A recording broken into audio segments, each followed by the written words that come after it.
திருக்குறள் 14 ஏரின் உழார் உழவர் புயலென்னும் வாரி வளங்குன்றிக்கால். குறள் விளக்கம்.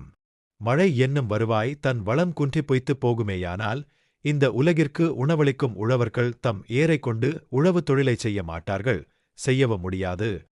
திருக்குறளுக்கான சிறிய குட்டிக்கதை. மங்களபுரம் கிராமத்தில் ரங்கன் என்ற உழைப்பாளி விவசாயி இருந்தான். அவனிடம் 2 காளைகளும் பசுமையான நிலமும் இருந்தன. வருடா வருடம் வைகாசி மாதம் பிறந்ததும் வானத்தை பார்த்து மழை வரும் என்ற நம்பிக்கையில் தன் ஏரை எடுத்துக்கொண்டு நிலத்திற்குச் செல்வான். ஆனால் அந்த வருடம் பருவமழை முற்றிலும் பொய்த்தது. ஆடி மாதமும் கடந்தது. ஒரு துளி மழை கூட பெய்யவில்லை. ஏரி குளங்கள் அனைத்தும் வறண்டு நிலம் வெடித்துக் காணப்பட்டது. ரங்கன் தன் ஏரையும் மாடுகளையும் தொழுவத்திலேயே கட்டியிருந்தான்.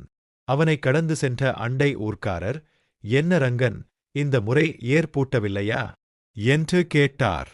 அதற்கு ரங்கன் வேதனையுடன், "வானம் வாரி வழங்கும் மழை நீர் சுருங்கிவிட்டதே ஐயா!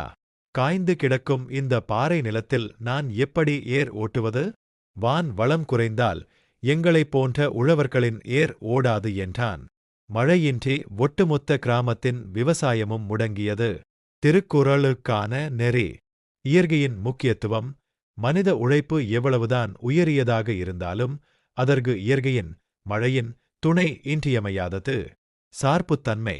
உலகிற்கு உணவிடும் உழவுத் தொழில் மழையை மட்டுமே நம்பி இருக்கிறது.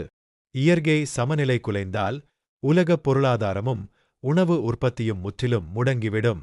எனவே இயற்கையை போற்றிக் காக்க வேண்டும்.